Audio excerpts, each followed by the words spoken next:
Halo semuanya, selamat datang di eksplorasi materi kita kali ini. Pernah nggak sih kepikiran gimana sebenarnya cara kita beradaptasi saat belajar? Nah, hari ini kita bakal menyelami sebuah evolusi yang luar biasa menarik, yaitu perjalanan dari pedagogi ke andragogi sampai akhirnya ke heupagogi. Singkatnya, ini adalah pergeseran dari cara belajar kita yang kaku di masa kanak-kanak menuju kemerdekaan belajar yang seutuhnya saat kita dewasa. Coba deh tanya ke diri kamu sendiri sebentar, apakah strategi belajarmu saat ini benar-benar udah siap menghadapi era digital dan gempuran disrupsi kecerdasan buatan? Atau jangan-jangan kamu masih mengandalkan cara-cara lama? Di era di mana AI mendominasi, bertahan dengan metode gaya lama tuh rasanya sama aja dengan nunggu waktu untuk tertinggal. Kita butuh cara yang baru.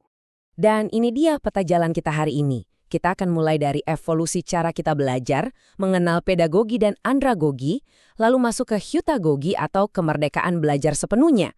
Setelah itu, kita bahas transisi dari kompetensi menuju kapabilitas, memahami apa itu double loop learning, dan diakhiri dengan gimana caranya jadi pembelajar sepanjang hayat. Yuk, kita mulai. Bagian pertama, evolusi cara kita belajar, transisi kedewasaan kognitif. Mari kita lihat fondasi dasarnya.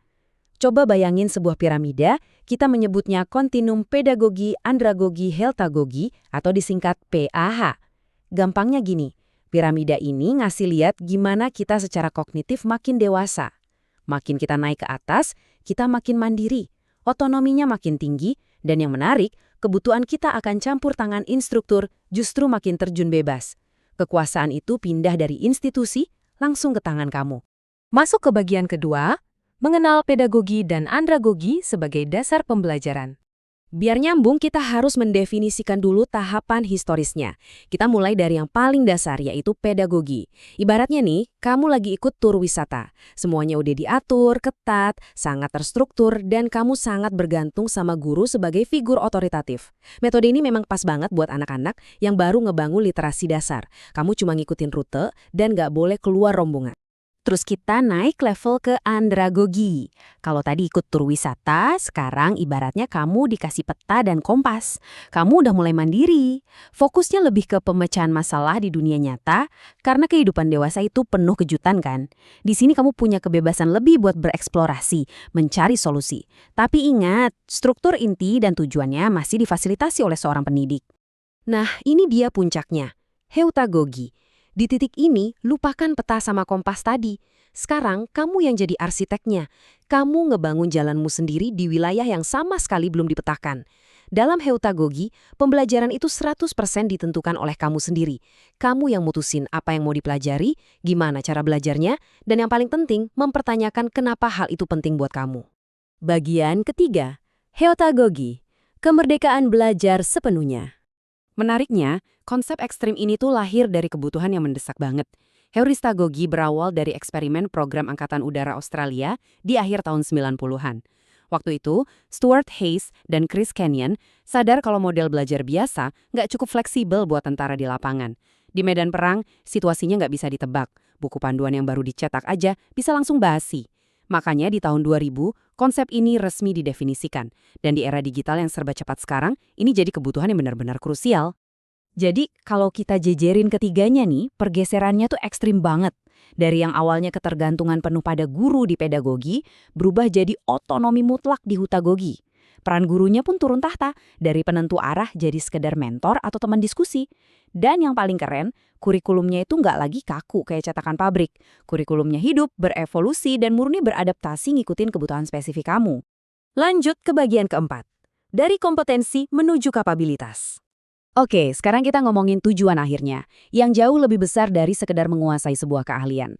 Belajar standar biasanya cuma ngejar kompetensi, yaitu tahu cara ngerjain tugas di situasi yang udah kita kenal. Tapi, hutagogi menumbuhkan kapabilitas. Kapabilitas itu adalah keberanian buat pakai keahlian kamu di situasi yang benar-benar baru, kompleks, dan penuh kejutan. Biar gampang, kompetensi itu kamu jago masak karena ngikutin resep, sedangkan kapabilitas itu pas kamu buka kulkas, nemu sisa bahan acak dan bam, kamu bisa bikin hidangan super enak tanpa panduan apapun. Masuk ke bagian kelima, memahami double loop learning. Nah, buat mencapai tingkat kapabilitas seperti koki tadi, heupagogi tuh bersandar pada satu mekanisme unik yang namanya double loop learning. Kalau single loop learning kan cuma fokus ke gimana cara memecahkan masalah biar dapat hasil kan? Tapi double loop learning bakal maksa kamu mundur selangkah. Kamu diajak merenungkan prosesnya dan secara kritis mempertanyakan asumsi terdalammu. Jadi, kamu nggak cuma nanya gimana caranya, tapi juga nanya kenapa sih ini begini dan jangan-jangan caraku mikir selama ini salah? Bagian ke-6, menjadi pembelajar sepanjang hayat. Kenapa semua ini penting? Karena dengan jadi pembelajar mandiri melalui Hautagogi, kamu secara alami ngebangun alat bertahan hidup paling esensial di abad ke-21. Ini bukan sekedar omong kosong loh. Kita bicara soal literasi data, gampang beradaptasi sama teknologi, kemampuan berpikir kritis dan kreatif, bisa berkolaborasi, sampai literasi kemanusiaan atau empati yang pastinya nggak akan pernah bisa digantikan oleh mesin canggih manapun. Kerennya lagi, kita udah mulai lihat hal ini diaplikasikan secara nyata. Di Indonesia misalnya, ada program Merdeka Belajar yang sangat selaras dengan prinsip Heutagogi ini. Program ini memanfaatkan teknologi digital buat ngasih kebebasan yang belum pernah ada sebelumnya. Memerdekakan mahasiswa buat nentuin sendiri kemana arah jalur intelektual yang mau mereka ambil. Pada akhirnya, kemampuan kamu buat belajar, keberanianmu untuk membuang atau unlearn konsep yang udah basi, dan kemampuan untuk real learn atau belajar lagi hal-hal baru secara mandiri, itulah yang bakal membedakan kamu dari orang-orang yang tergilas oleh perubahan. Ini bener-bener rahasia supaya kamu tetap relevan. Jadi, saya mau ninggalin kamu dengan satu pertanyaan penting. Apakah kamu mau terus-terusan jadi penerima informasi yang pasif? Atau kamu berani ngambil langkah untuk jadi arsitek bagi takdir intelektualmu sendiri? Udah waktunya loh kita berhenti menunggu untuk diajari.